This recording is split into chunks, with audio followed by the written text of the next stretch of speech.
Yeah, it was awesome to be involved. It was very crazy, as probably I expected, but I think the reach of the tournament I didn't quite phantom until I was out there. Like you're watching, I don't know, Nat play in a game when you haven't got a game on telly, and it's on like prime time main channel, and most of the adverts between timeouts or whatever was, I don't know, Smriti Mandhana advertising jewellery, Harmanpreet Kaur, Nat Siva advertising sun cream. So yeah, just to realise the breakthrough that cricket can have over their culture is pretty cool. And yeah, the cricket was really fun, the standard was very good, and just yeah, super happy to be involved. It felt like quite a big moment for women's cricket and how it's developing at a rate of knots.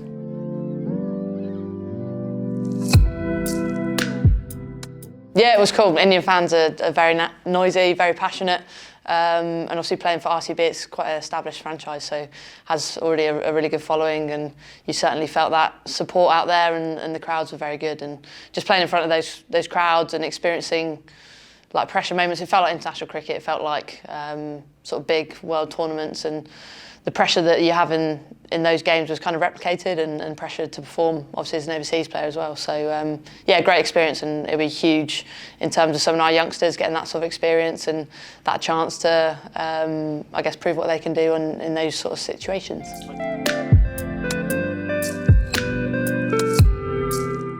Yeah, I really enjoyed it. I actually quite enjoyed the last franchise competitions I've played where I haven't been captain. Actually, it's quite nice to just go back and be a player and experience it from that side of things. I managed to get myself on the boundary a bit more, which was quite nice out of the inner ring. But yeah, I know Smriti really well. Like, we've played a lot of cricket together in England, in Australia, and obviously for this competition. So yeah, it was really nice. Like, she was very open to chatting things through, and I was part of the leadership group, so we had sort of chats as we had a lot of experienced overseas players alongside myself as well, Elise Perry, Sophie Devine, and a few others. So yeah, I really enjoyed doing it with Smriti. I think the amount of pressure she's under even baffled me as an England captain. I think being the highest paid cricketer in the comp, captaining when she hasn't had a huge amount of experience, and sort of the exposure and pressure there is out there in her home competition, I think, yeah, it was quite a tough gig, and she handled it reasonably well.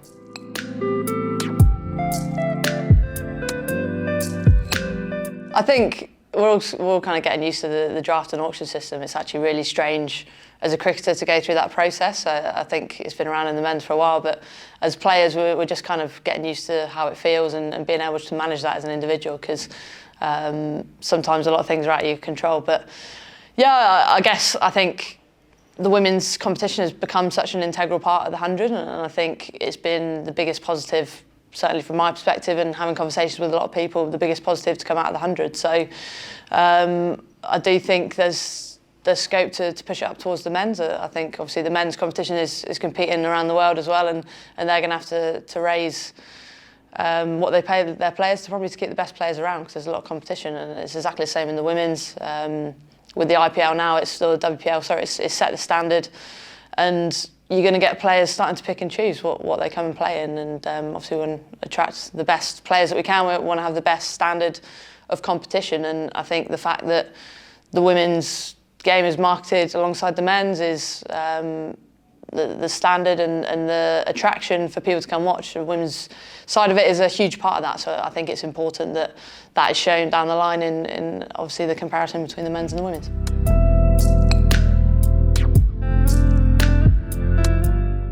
Not yet, but I think it's certainly something to keep an eye on. I think the way the game is evolving is mad. Obviously there's probably three main competitions, domestic competitions, WPL, Women's Big Bash and the 100 at the moment, and they've carved out little windows, but they've been so successful, they're only going to want to increase. The WPL is only going to get longer, in my opinion, and there's going to be other competitions, SA20, Major League Cricket, for example, that might want women's versions in the future. So I think the calendar is going to get busier and busier, and I think where the women's game is at in terms of differential professionalism around the world hasn't got as much depth. I think the changes will affect it a little bit faster, and international cricket will be affected more by players potentially choosing to play on the franchise system. So I think it needs to be protected a little bit, and you're already starting to see players, Lizelle Lee, Deandra Dottin giving up international cricket to play franchise cricket. So yeah, it's certainly something that I think needs to be managed and governed quite carefully.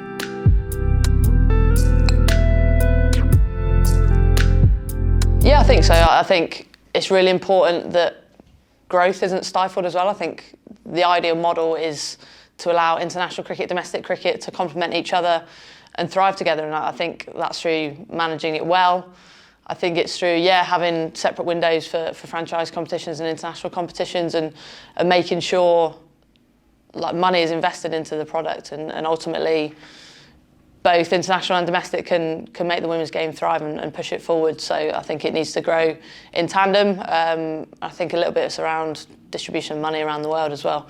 Like you're looking at boards that potentially might lose their players because they're not able to pay them as well. West Indies, South Africa, you saw it in the men's and it's starting to happen now in the women's. So I think making sure that international cricket is properly funded and that's probably having a separate funding model from the men and making sure that it still feels like a massive event, like a Derby Open played in the West Indies in December, and a lot of us felt like it was a bit of a second-rate event compared to playing in something like the 100. There's no media covering it, didn't even have DRS, didn't have cameras for run-outs, and there's no one really watching because it wasn't promoted. So I think ensuring that there's the money there to really promote international series alongside obviously the growth that franchise cricket is bringing the game as well is important.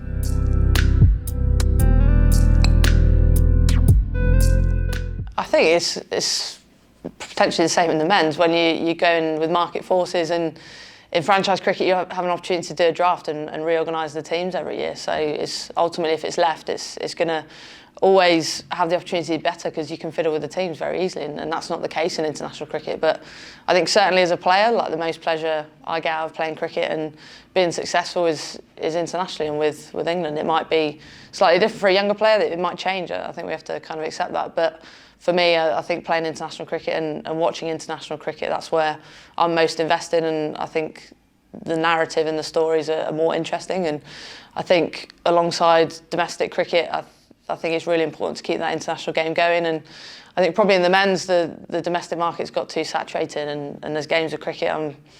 I love watching cricket and I put them on, and I don't really have any sort of will to get involved in it or know or watch it and be invested in it. So I think it's important to maintain that it's not just about money, it's about what's best for the women's game alongside that.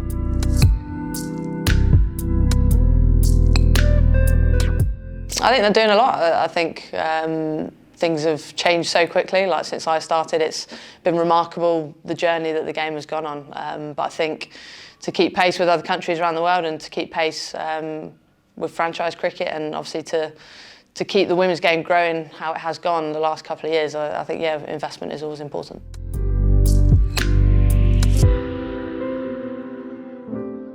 Yeah, there is. I think obviously playing down at Storm as well, there's sometimes a few issues with facilities and things, and I think trying to work out where the women's regional system fits alongside the men's is quite important, and trying to make sure those employment conditions are equal, alongside trying to obviously make the women's domestic game fully professional. I think that needs to be a priority in the next couple of years. Get the structure in there, and then you'll start to see the massive benefits that we're going to have from that around women's cricket in this country, and obviously for England further up the line, the benefits are going to be huge. So there's still a lot of work to be done.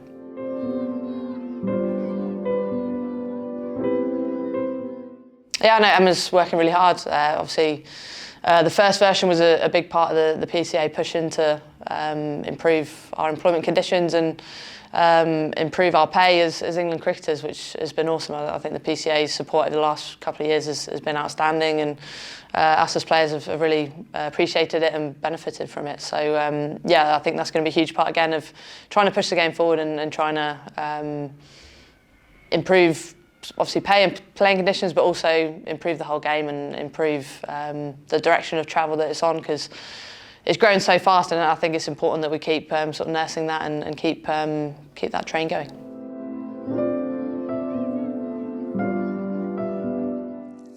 Well, I think the domestic system, the way it is now, is really starting to provide those players and give us that depth and competitiveness that I think we need to push to the next level as an England team. I've certainly noticed the last couple of years in selection there's been so many more players you're talking about, and obviously a domestic system now, you know that if players are putting in consistent performances, it's at a good level against some of the best players in the country, so that's really useful obviously to have that strength and depth. I think just keep nurturing the game and keeping up with teams like India and Australia. They're obviously our biggest rivals alongside others, but I think their investment has been pretty important to their growth as well, and India's just going to kick off now, obviously the WPL, and the opportunity for those players to improve is huge now. So yeah, I think the PCA can certainly support us in that, and pushing the ECB to keep the support they've had over the last however many years as us as England cricketers, keep that going and keep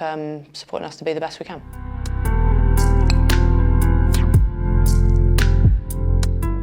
Oh, I'm really excited for the Ashes. I can't wait. I think the fact that ticket sales are going so well, it's really starting to get me excited, and hopefully that home support can have a huge impact as well and put the pressure on the Aussies. But I think for us, they're obviously a very good team. They're highly skilled and very good in big tournaments, and we're going to have to be at the top of our game to beat them. And I think the only way we're going to do that is by having a real fearless approach, being really aggressive and trying to put pressure on them, and hopefully we can get the crowd behind us by playing some entertaining cricket. And yeah, we've got some world-class players that I think are pretty excited for this summer, and hopefully we can do well.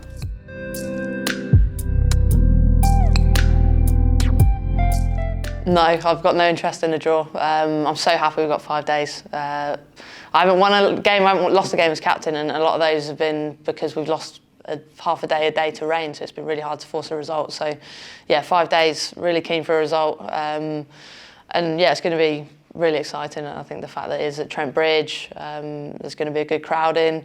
Barmy Army are going to be there supporting, and we've got those 5 days to really push for a result, I think is important. And we don't play a lot of multi-format cricket, so I think the only way we know is via white ball cricket and being a bit more aggressive. And I think we've certainly taken that approach a bit more into the test matches we've played over the last couple of years, and everything we've done is to try and take the game forward and try and take it on. And a lot of that mirrors obviously with what Ben and Brendan are trying to do with the men's team, and they've made it exciting and fun to watch, and we're no different. We want people to come and watch Test cricket, and every time we do play it, it does feel a little bit like we're fighting for the format, and it's something we've definitely talked about, wanting to keep that going. And the only way we're going to do that is by making it fun and exciting to watch.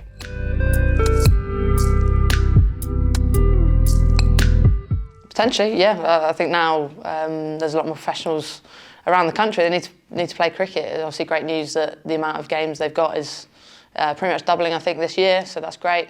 But yeah, I don't see no reason why. I know they had a North versus South game, 2-day game, which got called off unfortunately. But it's to get some red ball cricket into those younger players. And I do think you learn a lot about your game, both skill-wise and mentally, when you play multi-format cricket. And yeah, there's just a lot of fun as well to play. So I'd like to see it. Whether we do, that's above my pay grade.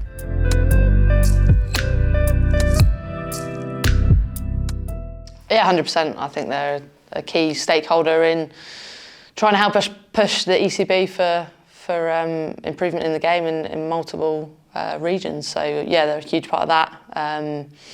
So yeah, hopefully it continues, and hopefully we can all work together to keep pushing the game forward.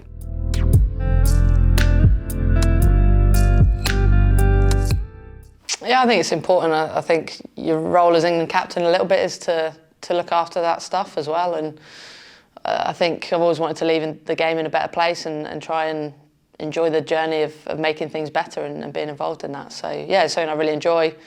I find it really interesting, that side of the game and how it works and how it can move forward. So yeah, I do think it's important, especially at the moment, the way the women's game is just going through the roof and how the game is actually really changing quite a lot. So I think it's important that players have a voice in that and are able to shape things and give their opinions, and ultimately players will decide where they play and whether they play international or domestic cricket. So it's important we have a voice in trying to shape how the future looks.